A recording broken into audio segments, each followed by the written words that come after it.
తులసిబాబు న్యాయవాదే కాదు, న్యాయవాదిగా నమోదైన 3 నెలల్లోనే 48 లక్షలు ఫీజు చెల్లించారు. రఘురామన్ చిత్రహింసలకు గురి చేసిన ఘటనలో తులసిబాబు పాత్ర ఉంది. పోలీసుల తరపు న్యాయవాది వాదనలు. సిఐడి కేసులో లీగల్ అసిస్టెంట్గా నియమితులయ్యే నాటికి కామేపల్లి తులసిబాబు న్యాయవాదే కాదని పోలీసుల తరపున సీనియర్ న్యాయవాది పోసాని వెంకటేశ్వర్లు పబ్లిక్ ప్రాసిక్యూటర్ ఎం లక్ష్మీనారాయణ మంగళవారం హైకోర్టులో వాదనలు వినిపించారు. 2020 అక్టోబర్ 6న తులసిబాబును లీగల్ అసిస్టెంట్గా అప్పటి సిఐడి అదనపు డీజీ నియమించారని వివరించారు. వాస్తవానికి తులసిబాబు 2021 నవంబర్ 16న ఏపీ బార్ కౌన్సిల్లో న్యాయవాదిగా నమోదు చేసుకున్నారని తెలిపారు. ఎన్రోల్ అయిన 3 నెలల్లోనే 12 కేసుల్లో సహకరించినందుకు తులసిబాబుకు సిఐడి 48 లక్షలు ఫీజు చెల్లించిందని పేర్కొన్నారు.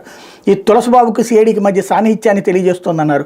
హైకోర్టులోని 12 సిఐడి కేసుల ట్రయల్ కోసం నియమిస్తున్నట్టు పేర్కొన్నారని, వాస్తవానికి సిఐడి క్రిమినల్ కేసుల విషయంలో హైకోర్టులో ట్రయల్ ఉండదని గుర్తు చేశారు. మాజీ ఎంపీ ప్రస్తుత శాసనసభ ఉపసభాపతి రఘురామకృష్ణరాజును కస్టడీలో చిత్రహింసలకు గురి చేసిన సంఘటనలో తులసిబాబు పాత్రను ఆయన స్నేహితులే వాంగ్మూలం ఇచ్చారని తెలిపారు. సిఐడి కార్యాలయంలోకి ముసుగు ధరించి 4 వచ్చినట్టు విధి నిర్వహణలో ఉన్న కానిస్టేబుల్ చెప్పారని గుర్తు చేశారు. తులసిబాబును సిఐడి అప్పటి అదనపు ఎస్పీ విజయపాల్ని కలిపి పోలీసులు విచారించారని వివరించారు. ఈ సంఘటనలో తులసిబాబు పాల్గొనలేదని విజయపాల్ చెప్పలేదని పేర్కొన్నారు. కస్టోడియల్ టార్చర్ జరిగినందుకు నిర్దోషిత్వాన్ని నిరూపించుకోవాల్సిన బాధ్యత దర్యాప్తు అధికారి సిఐడిపై ఉందని తెలిపారు. పిటిషనర్ విజయపాల్ దర్యాప్తునికి సహకరించలేదని అన్నారు. రఘురాంపై దాడి చేసిన వారిలో మరో 3 గుర్తించాల్సి ఉందని పేర్కొన్నారు. దాడి వెనక కుట్ర కోణాన్ని తేల్చాల్సి ఉందని, అందుకే పిటిషనర్కు మరోసారి పోలీస్ కస్టడీకి దిగువ కోర్టులో కోరామని తెలిపారు. బెయిల్ పిటిషన్ కొట్టేయాలని కోరారు. తులసిబాబు తరపున సీనియర్ న్యాయవాది కేసు మూర్తి వాదనలు వినిపించారు.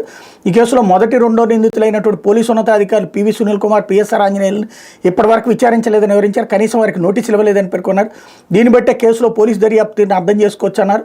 ఎలాంటి షరతులు విధించినా పర్వాలేదని పిటిషనర్కు బెయిల్ మంజూరు చేయాలని కోరారు.